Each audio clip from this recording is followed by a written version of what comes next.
The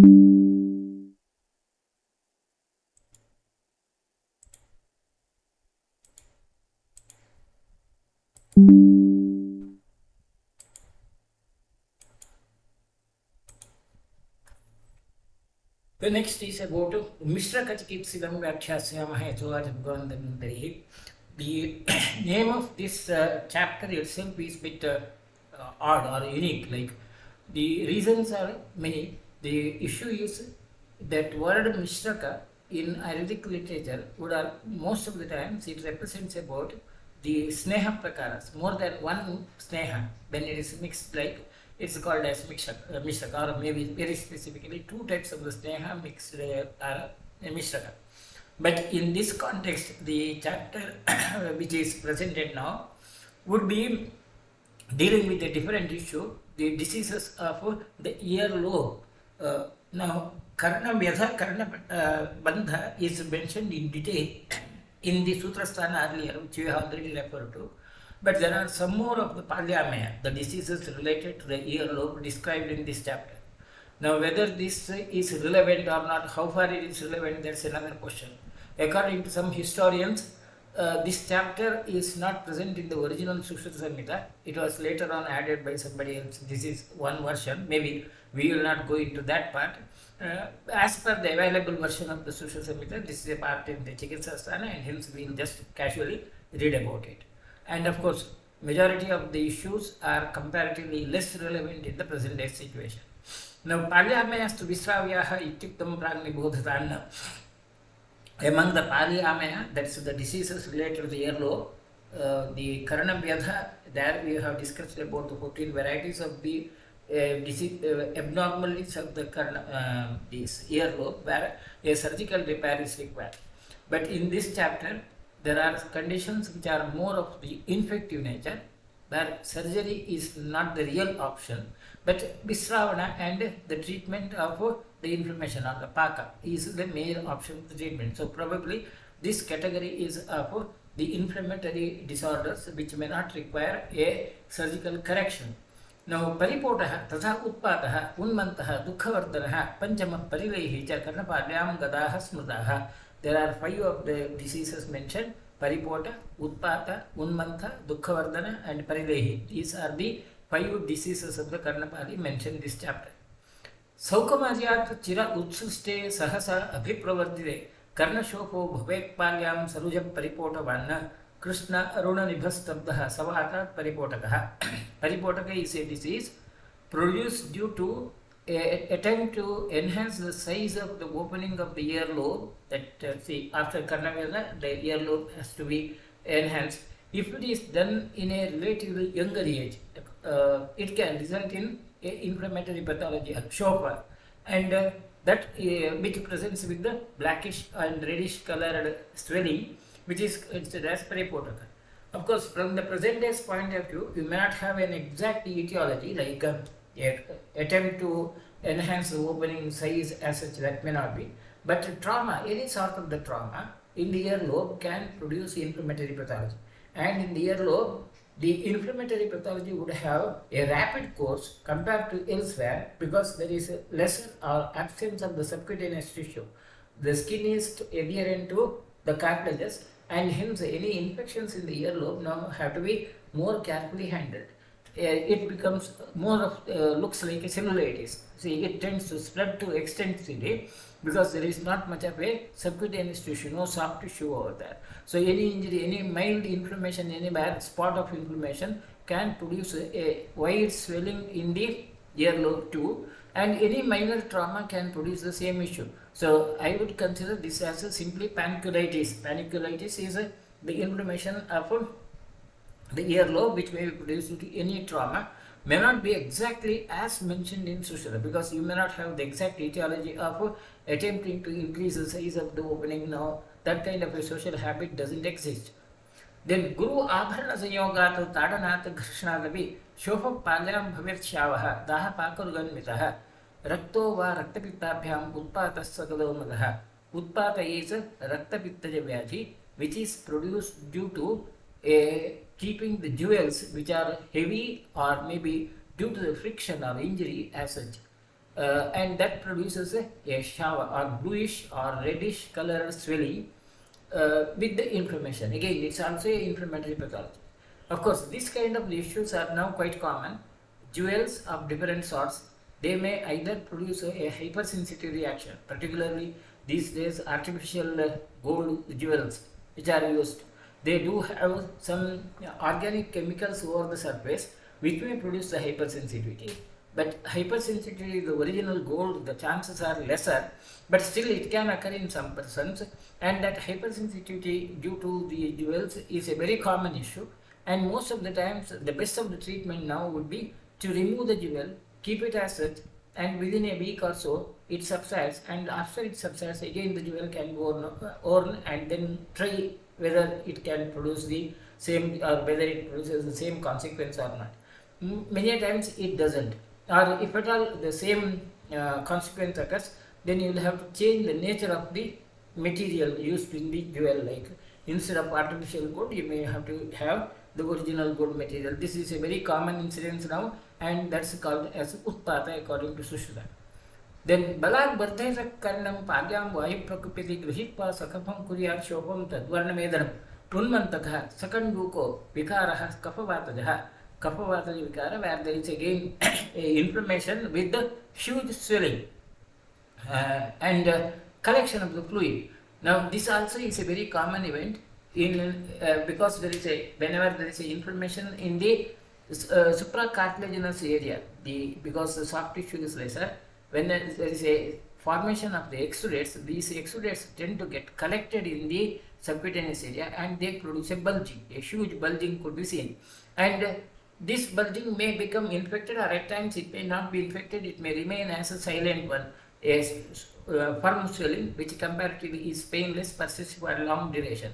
This is maybe unmantaka, and this kind of phenomena is also quite commonly seen. Either it presents with an acute inflammation, or it may present as a chronic localized bulging which can be felt as such than really be seen. And this is the unmantaka according to Sushruta. And according to Sushruta, the reason for this is attempting to enhance the size of the opening by force, which is resulting in the vata prakopa, and there is a collection of the fluid, kapha is collected. So that's exactly the subcutaneous collection of the fluid or cystic swellings which are present in the earlobe, chronic paniculitis resulting in that. Then the paka is dukkhavardhanah is वर्धमाने यदा कर्णे कंडूदहरुगन्वितः शोभो भवति पाकश्चात्वक्स्थो असो दुःखवर्धनः. Dukkhavardhana is the situation where there would be pus formation, frank pus formation in the subcutaneous area. From the current point of view, we consider this as a simple consequence of the inflammation only, where there can be a pus formation, and the pus formation in the subcutaneous area again can occur due to any sort of the injury, and Sushruta has considered this is as a trigger due to attempt to enhance the size of the opening. Vardhamana is the reason for that. Then kafas krame kuryuhu sarshapabah vikarinihi sravinihi pidakaha palyam kandudaharuganvidaha. These sravini are, there could be multiple small vesicular swellings present over the area, and which could be produced to kapha or inflammatory pathology, krimi or kapha or rakta. Now these kinds of eruptive lesions in the subcutaneous area of the ear, pinna, are also quite common, and pinna is quite common area where the folliculitis tends to occur. The sweat glands, they tend to get inflamed. Of course, folliculitis can occur anywhere, but ears are more frequent sites. Scalp and ears are the more frequent sites where the folliculitis tends to occur, because maintenance of the hygiene is difficult and hair follicles are quite prominent there. And this is exactly Shravini according to Sushruta. Then Kafas Primisambhutaha Sa Visarpan Itastadaha Vishyat Sashkurim Palyam Parilehi Sasmritaha Palyamaya Ami Ghoraha Narasya Pratikarinaha Mityahara Viharasya Palim Himsihu Upekshitaha. Parilehi is a situation where there could be maggot formation in the ear. Now maggot formation or insects laying the eggs in the ears and then producing the insects there is again a very common event due to unhygienic conditions. This is one of the a quite common event where the patients may have been in the ears and then there could be some irritation in the ear, and when you examine you may see a maggot or see some insects over there, and then you may have to pull it out, and that condition is called as a parilehi, which can result in destruction of the tissues, the membrane also, as well as the destruction. Sashkuli pali is the folds of the pinna of the ear, as well as maybe the membrane there, which could be damaged, and this is one of the common events which we see there. Now the principles of the treatment is tasmat आशु भिषक्तेषु स्नेहादिक्रमम् आचरेत तथा अभ्यंग परिषेक प्रदेह असृग विमोक्षणम. सामान्यतो the general line of the treatment in all these conditions is snehana, abhyanga, parisheka, pradeha, lepa or raktamokshana. These are the general lines of the treatment. Then the specific would be vakshami abhyanjanam prati khara manjari yastyafva saindhava amaradharubihi सुपिष्टे साश्वगंधेश्च मूलक अबलबुजैः परैः सर्पिः तैलवसा मज्ज मधुच्चिष्टानि पाचयेत् सक्षीराणि अथ तैः पारिं प्रदिश्यात् परिपोटके. In the paripotaka, one of the taila which is mentioned, the taila has to be prepared with the apamarga and madhyasti, so all saindhava, etc., devadara, etc., and with the kshira it has to be prepared and that has to be applied in the paripotaka. Manjistha तिल यष्टः सारिवा उत्पलपद्मकैः सरौध्रैः सकदम्बैश्च बला जम्बू आम्रपल्लवैः सिद्धं धान्याम्लसंयुक्तं तैलम् उत्पातनाशनम्. In the utpata variety, taila prepared with dhanyamla and many of the pittagna dravyas, manjishta, tila, yasti, etc. These are the taila which are presented and it is used in case of the utpata condition. तालपत्री ashwagandha अर्क बाकुची फलसंधिभिः तैलं कुलीर गोधाभ्यां वसया सह पाचितं सरला लांगलीभ्यां च हितम् उन्मन्थनाशनम्. In the unmantha, the suggested treatment is तालपत्री ashwagandha etc. Taila prepared with this has to be applied. तथा अश्मन्तक Jambu आम्र पत्रक्वाथेन सेचनं प्रपौण्डरीका Madhuk manjistha रजनीग्रयैः चूर्णैः उद्वर्तने पालिं तैलाक्तम् अवचूर्णयेत्. The laksha bidanga kalkena tailam pakva avacharayet sunnam gomaya pradikshat parilahike. In the parilahi condition, the kashaya parimarjana, kashaya with the ashmantaka jambu etc. and then taila prepared with laksha bidanga kalka etc. Which has to be applied with the gomaya pinda. After svedana with gomaya pinda, it has to be applied over the area. Then pistehi vidangehi athava trivrt shama arkasanyutehi करंज इंगुदी बीजैर्वा कुटज आरब्धः युतैः सर्वैर्वा सार्षपं तैलं सिद्धं मरिचसंयुतं सनिम्बपत्रैः अभ्यङ्गे मधुच्चिष्टान्वितं हितं पालीषु व्याचियुक्तासु तन्मीषु कठिनासु च पुष्यर्थं माधवार्थं च कुर्यादभ्यञ्जनं त्विदं. Now in those conditions where the earlobe is either not fully developed or it's very firm, hard as such, in such conditions another taila which is mentioned applied with the Vedanga, floor of the Vedanga and Shama Arka, Trivirtha Shama, etc. These have to be added, and with the Madhuchista, these have to be applied over the area, which can make the earlobe softer and then facilitate the growth of the earlobe. Lopaka Anupa Majjanam Vasam Tailam Navam Vasam Prachet Dashagunam Kshiram Avapyam Vijaram Gadam Apamarga Ashwagandhe Tatha Laksharasam Shubham तत्सिद्धं परिपूतं च स्वनुगुग्धं निदापेत तेन अभ्यञ्जात तदा पालिं सुस्विन्नां मतिमर्दितां एतेन पाल्यो वर्धन्ते निरुजो निरुपद्रवाः मृद्व्यः पुष्टाः समाः स्निग्धाः जायन्ते भूषणक्षमाः. Another of the yoga which is suggested to enhance the healthy appearance of the earlobe as well as make it softer and capable of bearing the weight of the jewels is the yoga where apamarga, shogandha, lakshaya, etc. they have to be added, and you have to apply that taila, and abhyanga with that taila is done regularly. Nilidalam bhringarajo arjunapak pinditatam krishnam mayorajascha बीजोद्भवं साहचरञ्च पुष्पं पथ्याक्षदात्री सहितं विचूर्ण्य एकीकृतं सर्वमिदं प्रमाय पङ्केन तुल्यं नलिनी भवेन संयोज्य पक्षं कलशे निधाय लौहे घटे सद्मनि सापिधाने अनेन तैलं विभजेद् विमिष्टं रसेन भृङ्गात् विफला भवेन आसन्नपाके च परीक्षणार्थं पत्रं बलाकाभवम् आक्षिपेत्य भवेद् यदा तद्भ्रमराङ्गनीलं तद्विपक्वं विन्ध्याय पात्रे कृष्णायसे मासमवस्थितं तद् अभ्यङ्गयोगात् फलितानि हन्यात्. Now for again there is a issue which seems to be aberrant. Now a specific yoga mentioned for palita, that's the graying of the hairs, is mentioned in its context. Now all this may be proving like the discussion of the samhitas is something like a classroom discussion. Probably there was some question there again about the hair graying hair at that moment, and then Sushruta suggests about a yoga which can be used for the graying of the hair. No, so looks like out of context from the current idea as such. When we discuss any topic, single topic, we generally focus on a single topic. The aberration from that main topic is considered as a something like odd as such. But Sushruta had included that in the Samhita. Now anyway, a yoga which is mentioned for the palita or graying of the hair is the Neelidala, Bringaraja, etc. Their kashaya has to be with the iron, the powdered iron has to be placed, and you have to prepare a taila. Now, one of the speciality in Sushruta is to confirm about the taila paka, whether the taila has become actually sufficiently heated or not.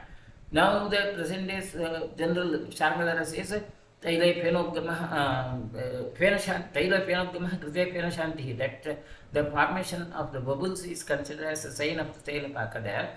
But Sushruta suggests about another technique. When the taila has to be tested, you put in a leaf of a balaka and see whether that balaka leaf becomes a brahmaranga neelam, that becomes a peacock like bluish color. Then it's considered that the taila has become sufficiently cooked as such, or paka has reached as such. Then that has to be kept in a iron vessel for a month, and then has to be applied over the head so that the palita or graying of the hair can be reduced.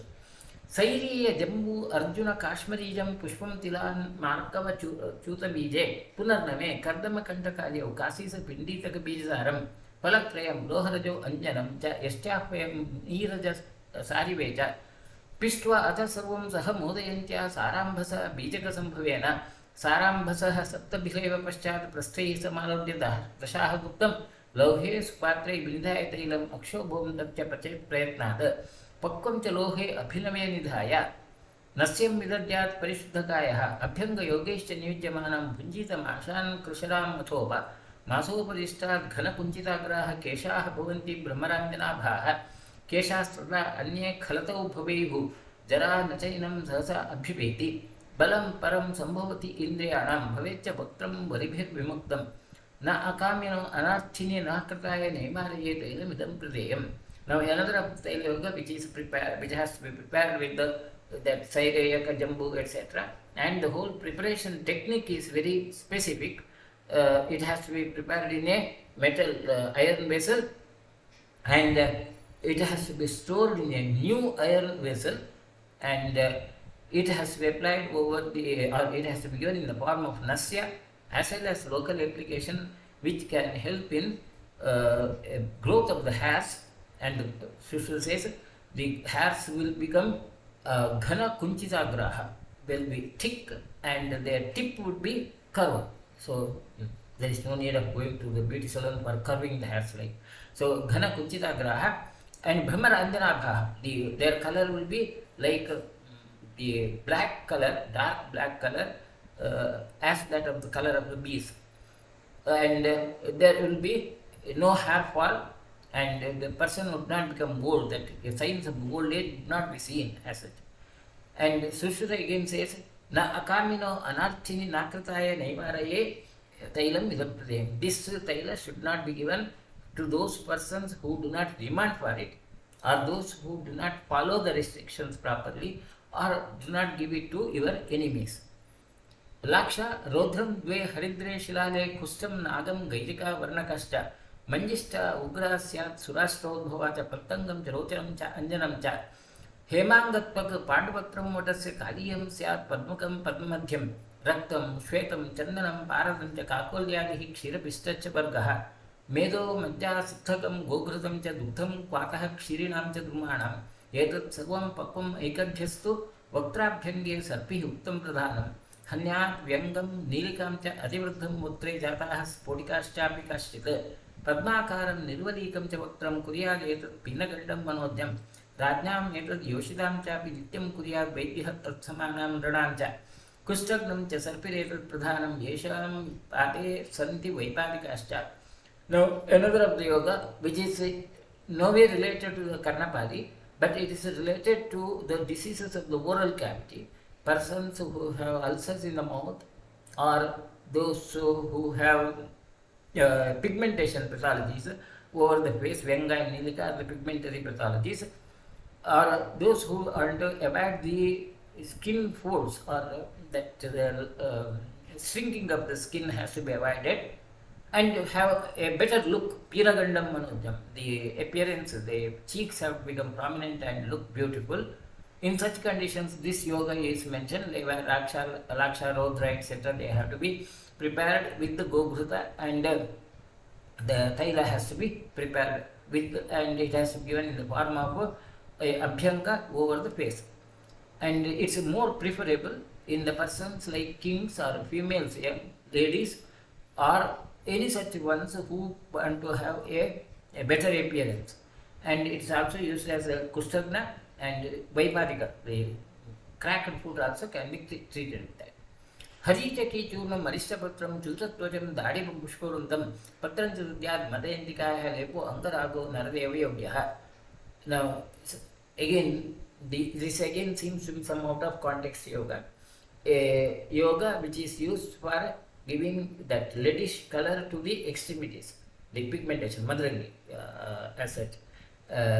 Now, Haritaki Churna, Aristapatra, Chuta, that's the bark of the mango tree, Dadima Pushpa, these have, with the Madayanti, which has to be applied over the body to give that reddish color. That's the appearance, to improve the appearance. Now, that's the issue with this chapter. The chapter is a short chapter, and the topics related are quite wide, and maybe that could be the reason why it's considered as a Mishraka. Mishraka may be Chow Chow, where all the topics are discussed. With this, we'll conclude this chapter, a relatively small chapter and comparatively less important from the current point of view. With this, we'll conclude. Right, bit early, no problem. Right, okay, we'll conclude today. We'll continue in the next session with the next chapter. Next chapters are important about Rasayana. Right.